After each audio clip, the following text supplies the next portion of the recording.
This page is the front cover of issue 26 of 64 magazine, costing £3.95.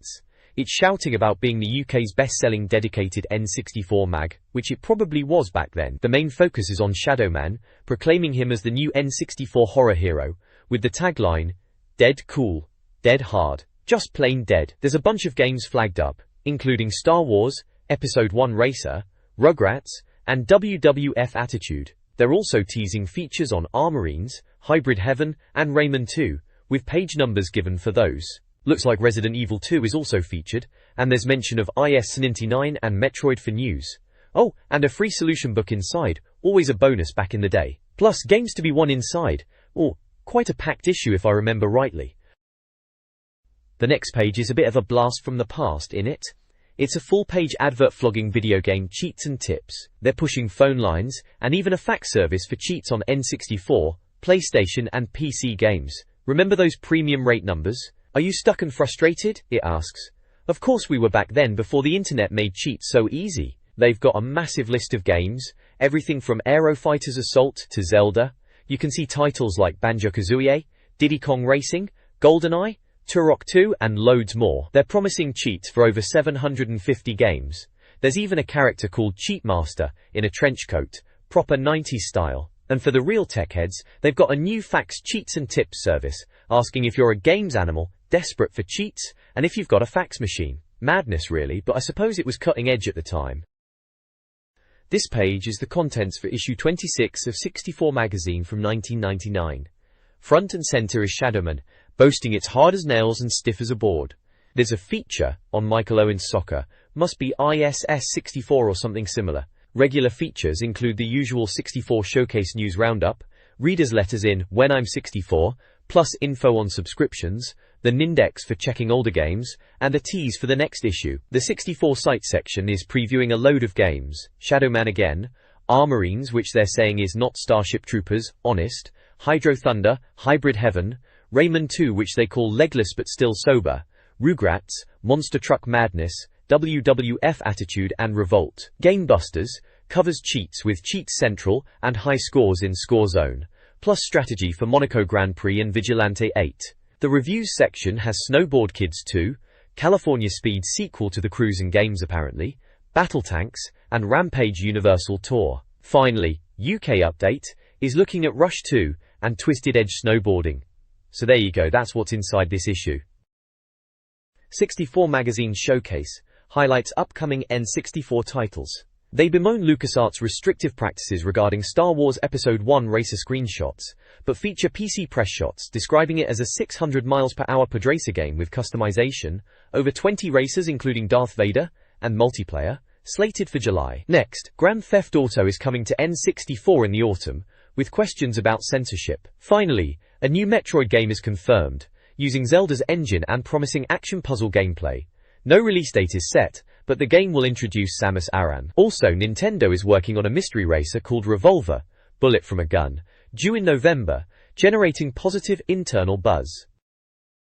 Nintendo is developing Game Boy connectivity for the N64, potentially using the Game Boy as a controller, initially for Pocket Monsters games. Resident Evil 2 for the N64 will be uncensored, featuring extra gameplay features and randomized item locations. Infogrames is releasing 2 Looney Tunes games. Dharma Design's Wild Metal Country has been cancelled for N64. South Park toys are coming, along with a new Turok handheld game. The game charts are topped by FIFA 99, with Zelda and Star Wars. Rogue Squadron also popular. New software company, Sucker Punch, is developing Sprocket. Go Hyper. Kemco is working on Top Gear Overdrive, or possibly Hyperbike. A Pokemon microphone game, Pikachu Genki Dechu, is also planned. GameWatch highlights a packed upcoming release schedule for the Nintendo 64. April and May see titles like Beetle Adventure Racing, Castlevania 64, and Super Smash Bros. June offers Command & Conquer 64, Earthworm Jim 3D, and Tonic Trouble. The list extends into July and beyond with games like Donkey Kong 64, Duke Nukem, Zero Hour, and Lego Racers. December is even teased with Battle Tanks 2 and Donkey Kong 64. Amidst the game announcements, an advertisement for the Explorer 64 cheat cartridge promises more power with preloaded cheat codes and action replay compatibility, positioning itself as the top cheat device for the console. This letters page features a variety of reader feedback. Issues include a stiff N64 stick, talcum powder suggested as a fix, and complaints about N64 emulation and piracy concerns. Other letters discuss a missing Turok cheat, requests for Banjo-Tooie secrets, and opinions on South Park's multiplayer. One reader admits to initially disliking the magazine, but has changed their mind. The 64 forum poses fun questions about the PlayStation 2, Dream Game developers, and celebrity lookalikes for Nintendo characters. The star prize is an N64 bundle.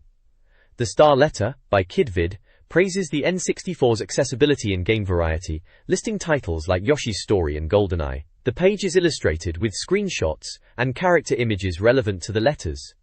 By KidVid.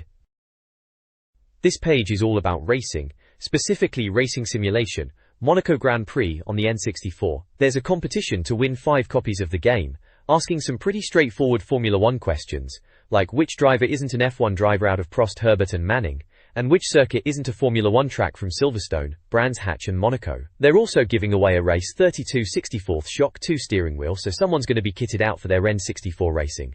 The rest of the page is a big advert for gameplay, the mail order people.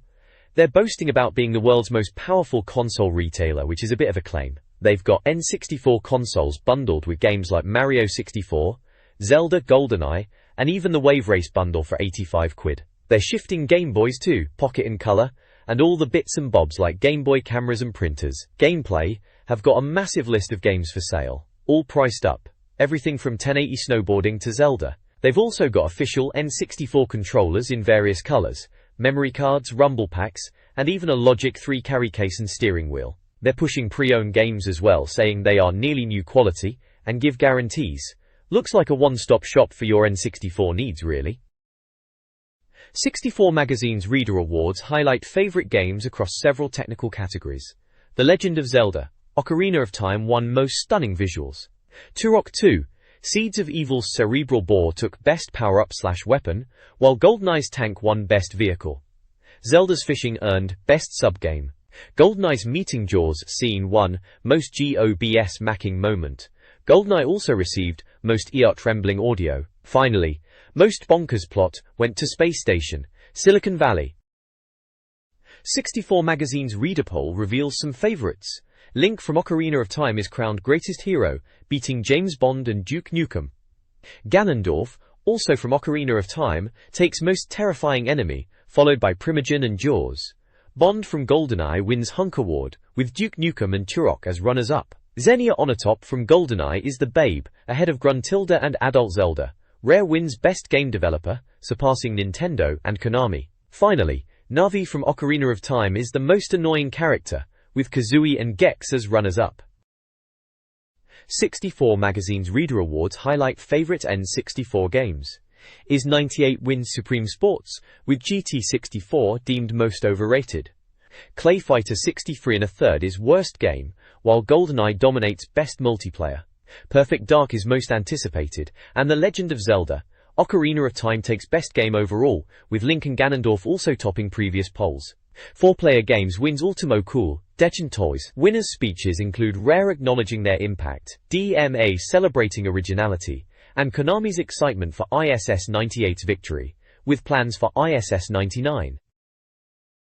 This page is all about Shadowman, Acclaim's new game for the N64, being developed by Iguana UK, with a release slated for September. They're calling it a walk on the dead side, which is quite apt. In it's a preview, and they're setting up the story. Seems you play as Shadowman, a voodoo god type, to stop the apocalypse. Apparently, this bloke Mike Leroy gets bitten by a radioactive spider, a bit Spider-Man-ish, but then he gets this voodoo mask woven into his ribs by a priestess. Sounds a bit dark. They're saying it's not your average superhero fare, more of an undead hitman. The plot revolves around Deadside, a place built by dead serial killers, trying to invade our world. Liveside, Guy Miller from Iguana UK, is quoted saying it's about dead people, scary people, lots of dead people, and that it's a scarier, darker, more mature game than others. They're really pushing the single-player interactive experience angle. The screenshots show some moody-looking levels, a skull on a snake wearing a top hat, which is a bit odd, and some bloody-looking scenes.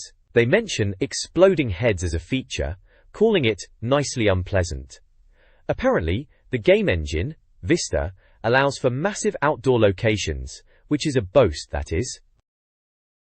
This preview covers 2 upcoming games. Shadow Man, a game featuring Mike Leroy, an English literature professor turned undead hitman who travels to Deadside via a portal activated by his teddy bear, is set for release. The game boasts 19 levels across real-world and Deadside locations. A sequel is hinted at.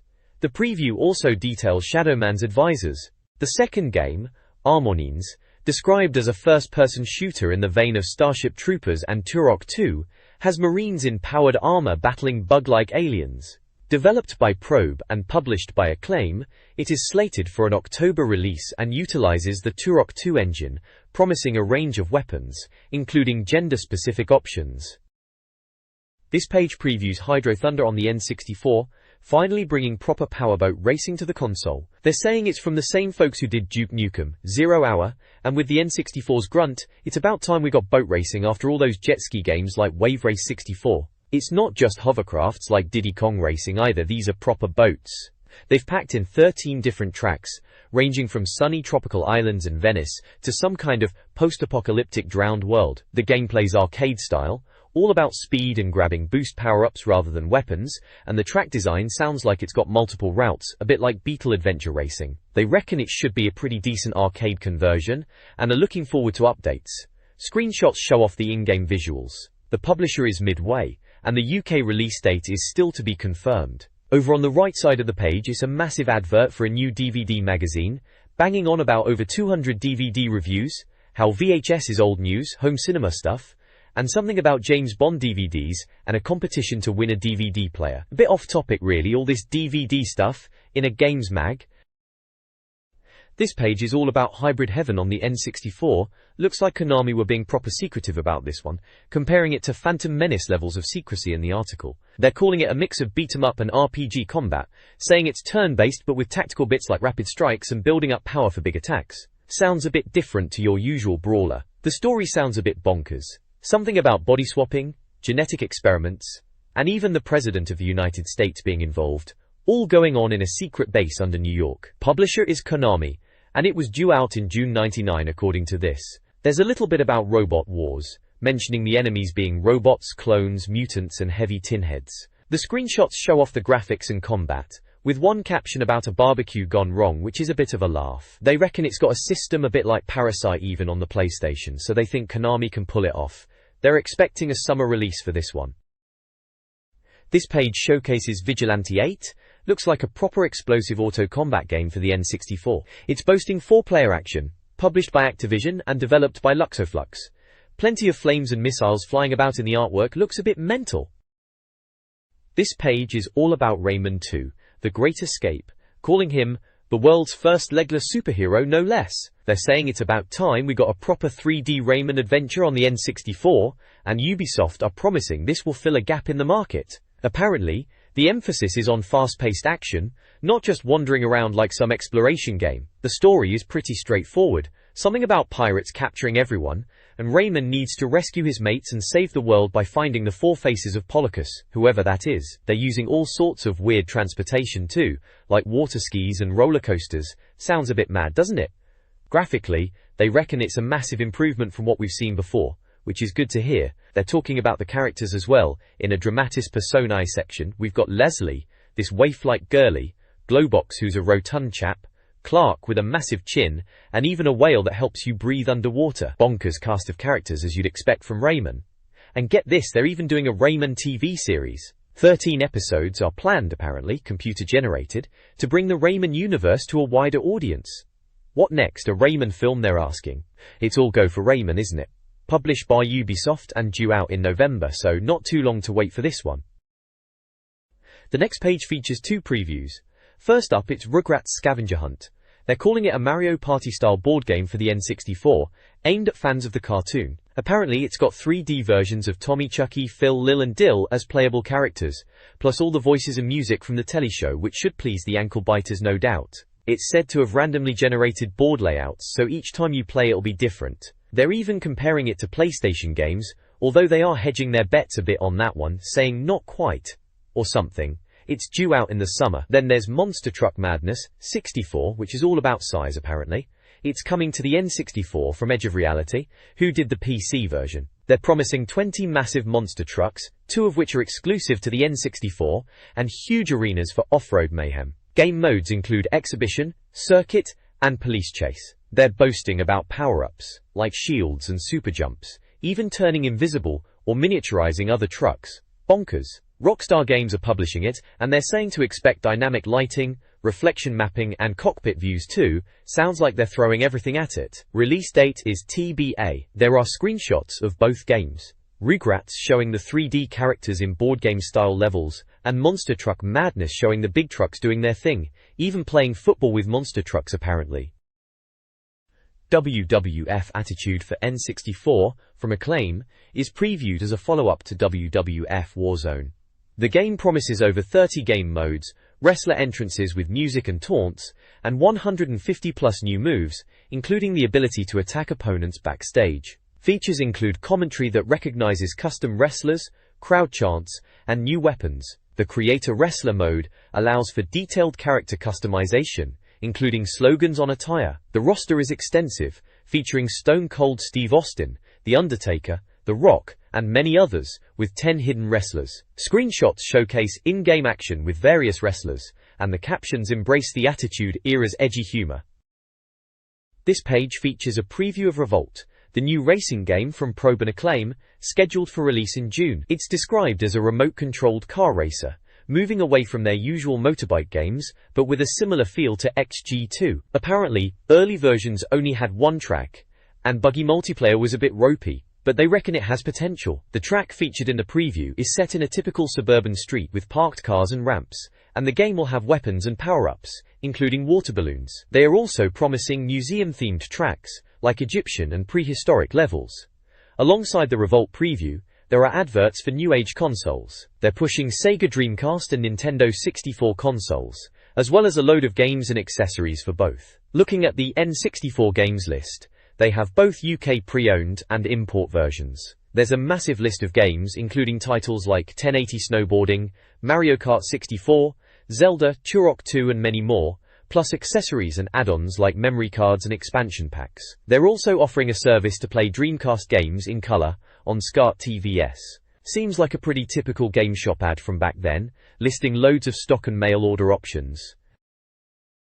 This page is showcasing a competition to win one of 5 copies of Beetle Adventure Racing for the N64, published by EA. They describe it as a Need for Speed style game, and to enter you need to answer 3 Beetle-related quiz questions. Alongside the competition there's an advert for Nintendo 64 Gold, a strategy guide. It boasts over 480 pages of complete solutions for the N64's greatest games, and comes with a free memory card. Games mentioned include Diddy Kong Racing, GoldenEye, Mission Impossible, Banjo-Kazooie, Mortal Kombat 4, Forsaken and Quake, plus it also has an as of cheats for all the latest games. It's priced at £14.95, and there's an order form to send off if you fancy getting your hands on it. Owen Me, Owen You reviews the N64 soccer title, based on Michael Owen's World League Soccer, 99. While drawing inspiration from the PlayStation version, Eidos aimed for improvements, focusing on a steep learning curve. The game emphasizes easy playability with challenging mastery. Enhancements include offside replays and chesting the ball. The game boasts 4 megabytes for Sky Sports-style instant replays, with diverse camera angles. Silicon Dreams' Rob Palfreman highlights the game's depth of control, speed, and challenge, emphasizing the technical achievement of high-resolution graphics without the expansion pack. Motion capture brought Michael Owen's moves to life. Screenshots showcase gameplay, featuring matches and humorous captions. This page continues the Michael Owen's soccer feature.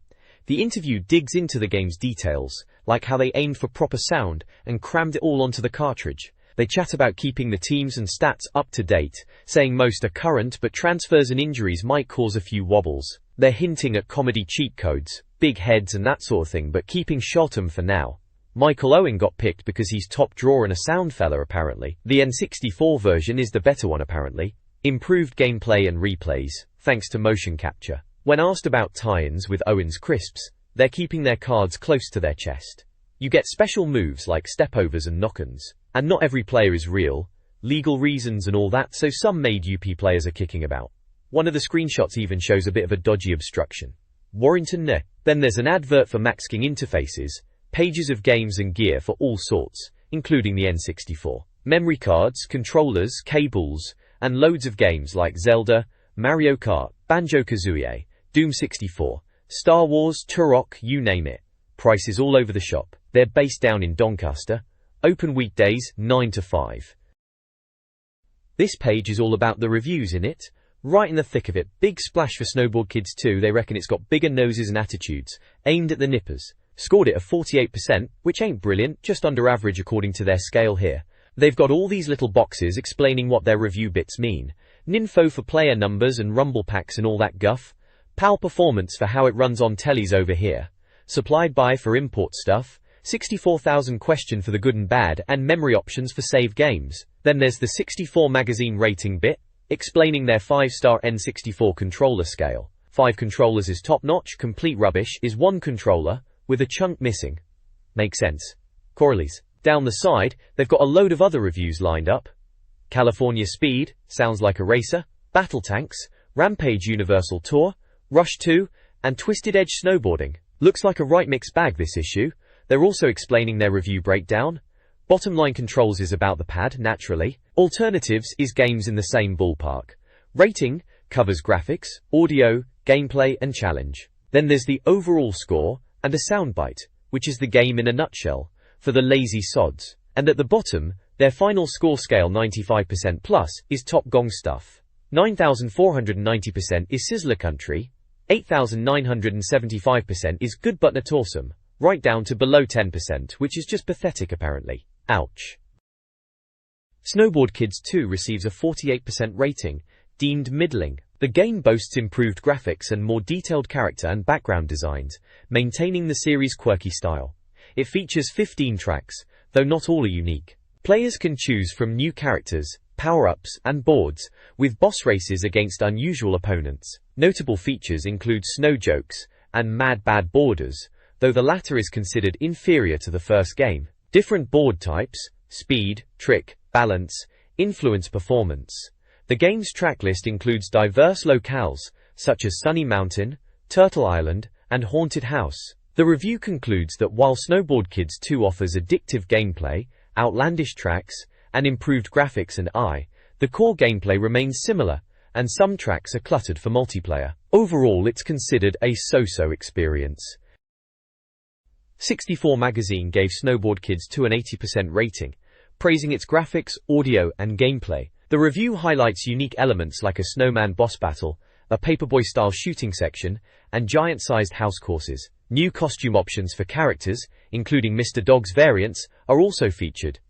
The game offers various control layouts and suggests similar N64 titles. While the multiplayer Cool Runnings mode is considered slightly cluttered compared to the original, Expert mode and unlockable boards provide replay value. Russell Murray's second opinion notes the game's improvements and broad appeal. The overall assessment is that Snowboard Kids 2 is an enhanced and expanded version of the first game, offering great fun. This page reviews California Speed on the N64. It's positioned as the next in the Cruisin' series, but the reviewer isn't impressed. They're highlighting issues like the game being too focused on speed at the expense of engaging gameplay, calling it velocity atrocity. There's a 64,000 question box listing negatives, like lack of crashes, no reverse gear, and only 2 players. They mention the variety of vehicles, from trucks to golf carts, but all cars apparently perform the same. There's a section called California Sleaze, talking about traffic and race across California, describing unlocking a special track that's not that exciting. A bird on the box section pokes fun at the box art featuring a woman who isn't actually in the game itself. The bottom line controls section simply shows the N64 controller layout. Alternatives like Cruisin' USA and Cruisin' World are mentioned, with their previous review scores from the magazine listed. The review gives star ratings for graphics, audio, gameplay, and challenge, but not many stars. The overall verdict is a low 45%. Andy McDermott's second opinion echoes the negativity. The soundbite sums it up as a tragedy for the N64, even if it's not quite as bad as Cruisin' USA or World. Essentially, it's a thumbs down for California Speed, saying there's absolutely no reason to buy this game. The next page features a review of battle tanks from 3Do, it's issue 26 from 99, scoring a respectable 82% overall. They've tagged it as being like Vigilante 8 but with tanks. It's a 4-player shoot 'em up, US import, and it'll set you back £54.99. It uses both the expansion and rumble packs. The review highlights the post-apocalyptic storyline, where you're in charge of a tank gang trying to capture Queen Lords after most of the women have been wiped out. Gameplay is central, despite the graphics not being cutting edge. There's a focus on building your tank army and the destructive capabilities, with a good learning curve and addictive deathmatch modes. They detail tank types, like the fast Moto tank, the balanced M101 Abrams, and the slow but powerful Goliath. Game modes include a single-player campaign, and multiplayer modes like Deathmatch, Battlelord, Annihilation, and a family mode. The review also mentions memory options and controller layout, showing the N64 pad setup. Alternatives mentioned are Vigilante 8 and GoldenEye, referencing previous reviews in the magazine. The star ratings for graphics and audio are decent, and gameplay and challenge score even higher. The soundbite quote is, "Bloody good fun with tanks, just a shame about the graphics." Andy McDermott gives a second opinion praising the gameplay too. Screenshots show the tank action and pickups like cloaking. Essentially, it sounds like a solid tank-based blast, fun, despite some graphical limitations. Rampage. Universal Tour on the N64 is a beat-em-up from Midway, a step up from World Tour with improved graphics and new mutant characters. The gameplay is repetitive, but more engaging due to enhanced visuals and special moves, which are charged by eating people. Featuring city destruction and 3-player modes, it's easy to pick up but can become repetitive and be completed quickly. Positives include improved graphics, responsive controls, and varied city defenses. Negatives are repetitive gameplay and ease of completion. The review highlights new characters like Curtis and Boris. The game scores a 70% overall, receiving a 7 out of 10 for graphics, audio, gameplay, and challenge. While the main review calls it mad, mindless, but a lot of fun, a secondary opinion labels it absolute crap.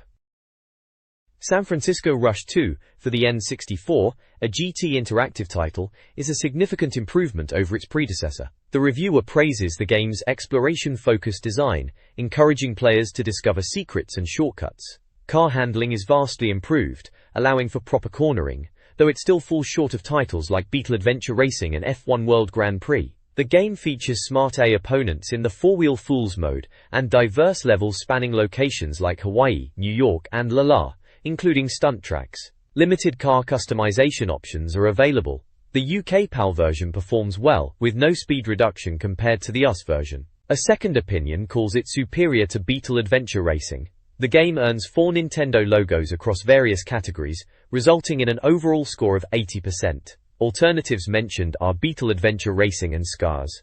Despite looking dated, the gameplay is considered enjoyable. The review also details the controller layout and memory options. Overall, it's a solid racer for the N64. Twisted Edge Snowboarding for the N64, reviewed in a UK magazine, is a snowboarding game that distinguishes itself with courses that change each play and a more arcade-style control scheme than 1080-degree snowboarding. While the graphics are deemed more appealing, the snow effects and the presence of sharp rocks are criticized. The 2-player mode is similar to 1080 degrees, but feels slow-paced. The review is mixed, with a second opinion calling the game unexciting. The game offers controls for camera adjustments, jumps, and grabs, and also includes saving. The review recommends 1080 degrees snowboarding as an alternative, and gives Twisted Edge a 70% score, with 3.5 stars for graphics, audio, gameplay, and challenge. Amusing captions accompany screenshots, and a dismissive soundbite suggests playing 1080 degrees for aerial action. The PAL version has the same speed as the US version. Boris. This cheat code guide covers several N64 games. Beetle Adventure Racing offers car unlocks, Alien Beetle, Police Beetle, and a view mode cheat. NFL Quarterback Club 99 features codes for altering player sizes, the Alien Stadium, and ball fumbles, plus bonus levels. Mike Piazza's Strike Zone includes cheats for super players, faster pitches, and a crazy ball. Powerful World Soccer 3 has cheats for an all-star team and big heads. Vrally Edition 99's Cheats mode is accessed at the press start screen. WCW Nitro provides numerous cheats to unlock all wrestlers, rings, and change wrestler sizes, plus match modifications. California Speed allows car unlocks, Squirrel Car, Mountain Dew Pickup, etc. Simulation. Monaco Grand Prix offers a cheat menu during races. The guide concludes with a basic N64 controller layout. Warrington, May. This page of the magazine continues with the cheat codes, kicking off with Vigilante 8. Loads of fun to be had in that car combat game with cheats for unlocking all the cars except the UFO, getting rid of enemies for a quiet drive, slow motion, expert mode, level select, and even viewing the ending sequence. They've also got graphics cheats for ultra-high resolution and multiplayer options, plus weapon power-ups, invincibility and quick-firing weapons. Finally, for Vigilante 8, there's a low-gravity cheat. They've even shown screenshots to compare normal, high and ultra-high resolution modes, which is interesting. Moving on to Snowboard Kids 2, there's a button combo to unlock all characters, tracks and snowboards. You can play as Mr. Penguin and Damien by completing parts of the game, and even Mr. Dog by completing a specific skill mode. Expert mode is unlocked by finishing the story mode. There's also a table showing special snowboards like Poverty, Feather, Ice, Star, Rich, Dragon, Ninja, Charm and High-Tech, each with different features and tracks. Lastly for this page, a cheat for WWF Warzone to play as Turok if you complete challenge mode on hard difficulty. There's also an advert for the 64 Solutions magazine itself, boasting 132 pages packed with solutions, game maps and cheats for titles like Rogue Squadron, South Park, Zelda 64, Body Harvest and IS-98. Looks like a decent magazine for N64 players back in the day. The Score Zone showcases top player times and scores for various N64 games. Featured games include F1 World Grand Prix, Top Gear Rally, Snowboard Kids, and Wave Race 64 with times per course. GoldenEye 007 level times are listed, along with Weetrix high scores. Extreme G has top times per track, and Star Wars, Shadows of the Empire lists level times. Nagano Winter Olympics, 98 scores are also featured. A 64 Score Zone pinboard displays photos of top players. The page also explains how to submit your own scores. Take a photo of the TV screen with your time and send it with a self-addressed envelope, say E, for photo return. This page of Score Zone continues the N64 high score listings.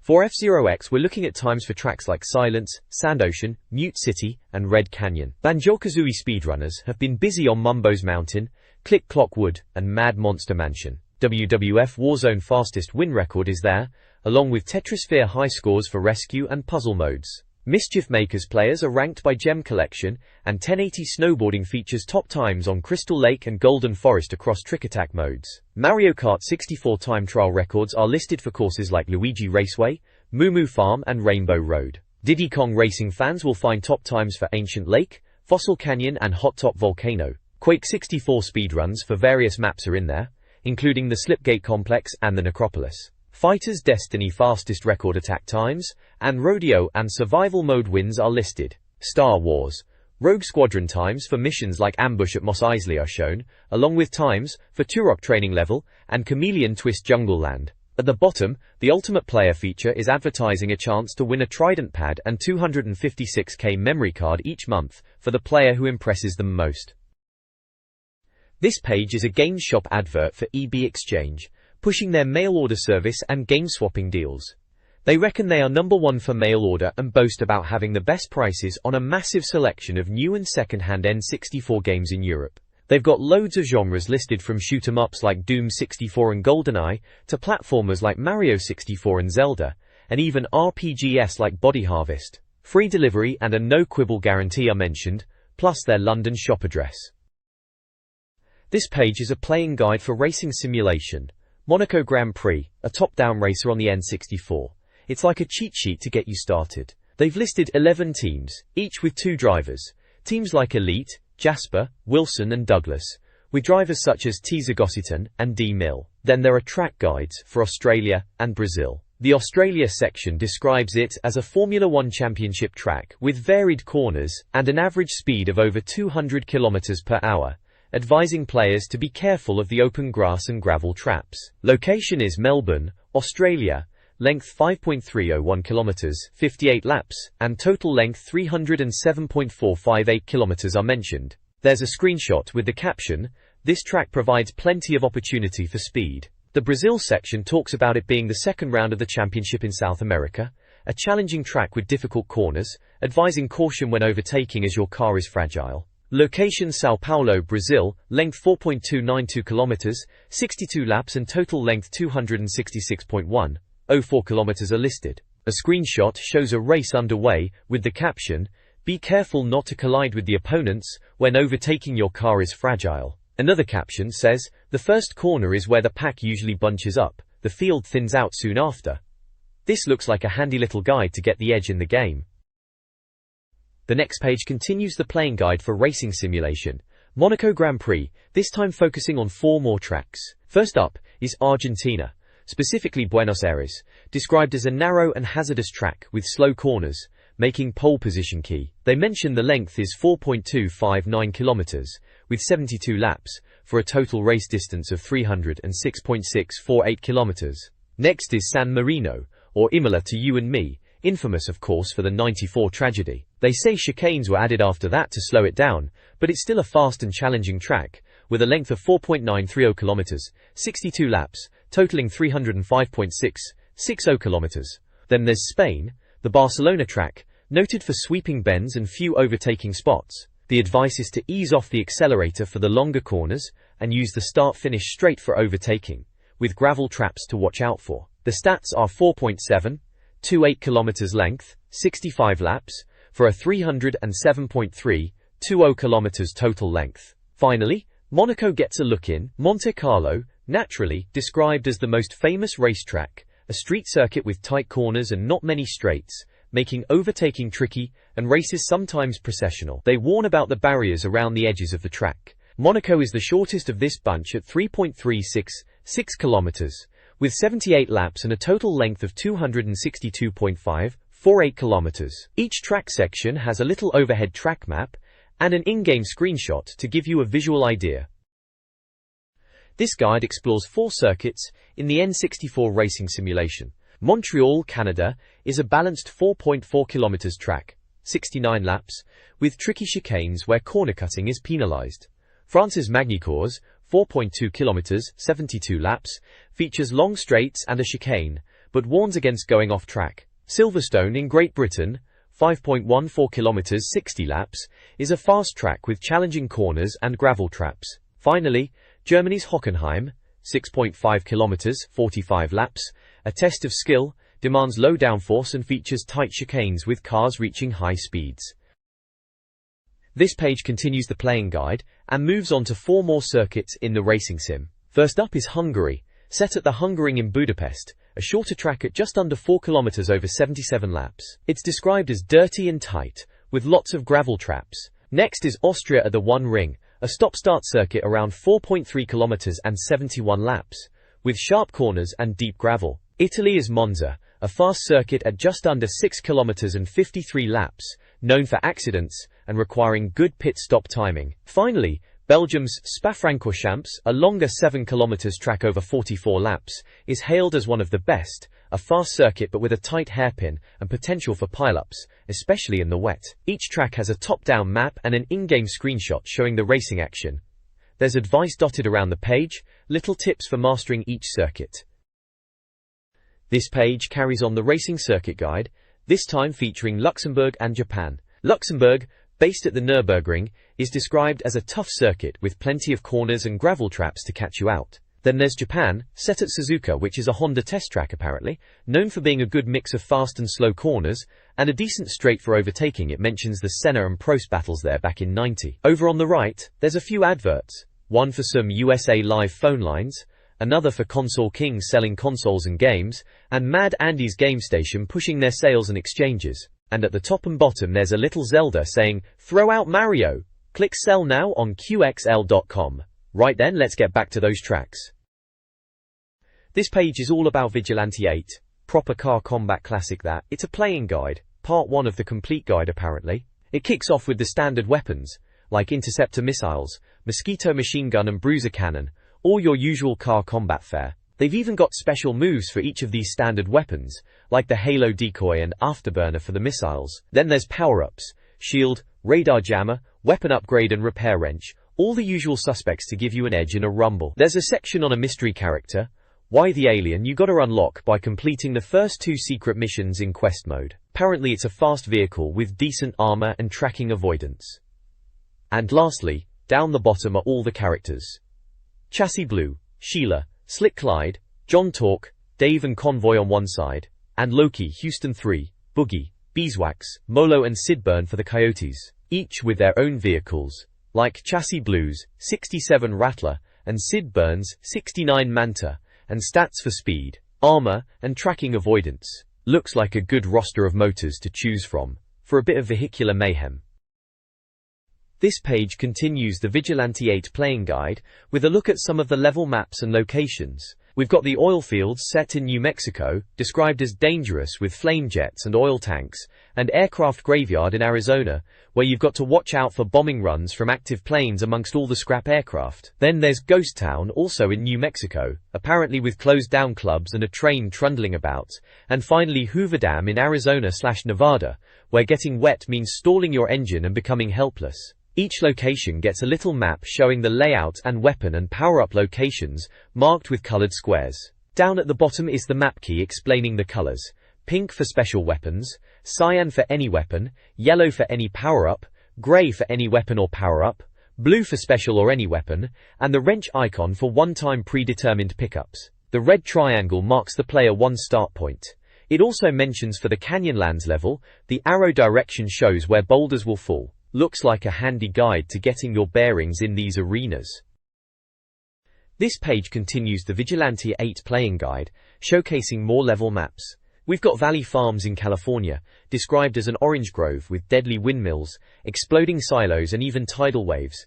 It certainly isn't as peaceful as it looks. Then we move on to Casino City in Nevada, where you can gamble your life savings amidst buildings ripe for blowing up and airships to hijack. Just watch out for the bright lights. Next up is Canyonlands in Utah, with roads winding around and precariously balanced boulders ready to roll over you. Finally, there's Ski Resort in Colorado, where avalanches are a danger, but knowing the path will let you sweep away your enemies. Each level gets a map showing weapon and power-up locations, and there are in-game screenshots to give you a feel for the action. We also see character artwork here, a cowboy chap for Casino City, and a lady with a gun for the Ski Resort section. Looks like more handy info to get to grips with these arenas.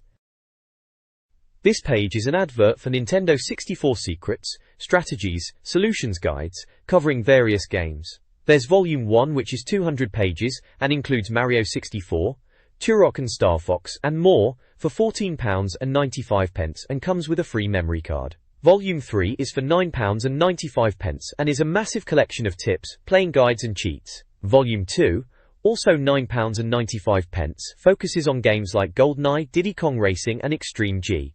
Volume 4 is the latest volume, and it covers games like Turok 2 and Rogue Squadron, again for £9.95. There's also a Zelda 64-feet unofficial player's guide for £3.95, described as a full-color playing guide with Hyrule World Map, Elf Advice and Navi's tips, plus a Lilat Wars guide and Turok 2 guide, both also £3.95, offering complete walkthroughs. At the bottom they're flogging back issues of 64 magazine, number 2, 4 and 10, all for £4.95 each. They mention issue 2 has Star Wars Solutions, issue 4 has Phase Zero, and issue 10 has Duke Nukem 64. You can order by phone, email, internet, fax or mail, using the order form on the right, which lists all the guides and back issues with tick boxes and spaces for your details and payment info: check, postal order, or credit card. They've got a number to call for availability and pricing: 012-022-00200. This page is a subscription advert for 64 magazine, pushing their mega deal. For £35 you can get a year's subscription and choose one of 8 top-end 64 games, including Zelda 64, GoldenEye, Banjo-Kazooie, Turok 2, IS-98, 1080 Degrees Snowboarding, Diddy Kong Racing, and F1 World Grand Prix. They're boasting bigger savings than ever, claiming you get the mag delivered before it hits the shops and save 35% on the cover price. The mega deal itself gets you 12 issues of the mag, one of those games, and a secret Strategies and Solutions book, all for £65, which they say is a massive £42 saving. You even get an exclusive newsletter if you subscribe. There are other subscription options too, like 6 issues or 12 issues on their own. The regular 12-issue sub even throws in a free memory card. To subscribe fill in the order form on the right, tick in your chosen games and solutions book from the mega deal options, and choose your payment method: check, postal order, or credit card. You can also order back issues using a separate form, and they're showing thumbnails of a load of older issues, numbers 2, 4, 7, 8 and upwards to 25. This Nindex page serves as a comprehensive guide to the magazine's N64 game reviews. It features a key explaining the rating symbols and column headings. The main section is a detailed list of reviewed games, providing scores and brief comments for each. Games covered include popular titles like 1080 Degrees Snowboarding, Banjo-Kazooie, and Dark Rift, with varied reviews. A top 10 list highlights the highest rated N64 games, led by Zelda. Finally, a Toy Wars feature compares Duke Nukem and Beanie Mario toy figures, with Duke Nukem scoring higher in playability. This page of Nindex continues the game reviews, categorized by genre in the 64 top sections. For shoot-em-ups, GoldenEye and Star Wars, Rogue Squadron are top of the pile with 95% and 92% respectively. Other notable mentions include Duke Nukem 64, praised as a good conversion, and F1 World Grand Prix lauded as excellent. However, FIFA 64 is dismissed as a travesty. Moving on to adventure games, Zelda Ocarina of Time unsurprisingly leads with a near-perfect 98%, followed by Silicon Valley and Castlevania. In fighting games, Smash Bros. Tops the list scoring 87%, along with WWF Warzone and Mortal Kombat 4 both at 86%. BioFreaks scrapes in at 5th place with 82%. Platform games are dominated by Banjo-Kazooie at 95% and Super Mario 64 at 92%, with Glover, Mischief Makers and Gex, Enter the Gecko rounding out the top 5. There's also a Test of Time feature, reviewing Body Harvest, NASCAR 99, and Glover from a previous issue. Body Harvest gets an 82% retrospective score, noting its depth, but also its frustrating restart points. NASCAR 99 scores 52%, deemed not terrible but outdated, especially compared to Formula 1 games. Glover gets a respectable 85% as a quirky, overlooked platform puzzler. Finally, Best of the Bits highlights essential N64 accessories, recommending the Nintendo controller, Formula Race Pro steering wheel, Datal 4 Meg memory card, and the Ultra Racer 64 mini steering wheel. These are pitched as enhancing the N64 gaming experience. This page is the Nindex section continuing the game reviews, categorized by genre. Starting with racing games, F1 World Grand Prix is top with 94%, followed by Beetle Adventure Racing, Micro Machines 64 Turbo, F0X and Racing Simulation, Monaco Grand Prix. Other racing games reviewed include NHL 99, praised as the best ice hockey game, and Puyo Puyo Sun 64, which is described as simple but addictive. However, games like Off-Road Challenge and Penny Racers are less favorably reviewed. Moving to party/puzzle games, Bust-A-Move 2 and 3DX are at the top with scores in the 90s, followed by Puyo Puyo Sun 64, Wii Tricks, and Mario Party. Tetrisphere is also mentioned as interesting, but not fully realizing 3D Tetris. Finally, for strategy/simulation games, Blast Corps leads with 80%, and Pilot Wings 64 is second, followed by Virtual Chess. SimCity 2000 and Wile Country Club are less impressive. There is also a section called 64 Mag's Most Wanted, highlighting upcoming games. These are Perfect Dark, Donkey Kong 64, Episode 1 Racer, F1 WGP2, and Metroid 64, all highly anticipated titles. Kinkuri. Lastly, there's an expansion pack games section promoting the Nintendo 64 expansion pack, listing games that are out now like Star Wars, Rogue Squadron and Turok 2, Seeds of Evil, and games coming soon such as Perfect Dark, Duke Nukem, 0 Hour, and Quake 2. This issue focuses on Nintendo 64 games and offers. The main feature is Jet Force Gemini, with previews of other games like Duke Nukem, 0 Hour. A Join the Club ad promises benefits like magazines and cheats for a membership fee. The issue heavily promotes N64 bundles, including games like GoldenEye and Mario 64, plus accessories like memory cards. A large selection of N64 games are listed for sale at discounted prices, spanning various genres. PlayStation deals are mentioned but dismissed. Free gifts, such as memory cards and joypads, are offered to club members.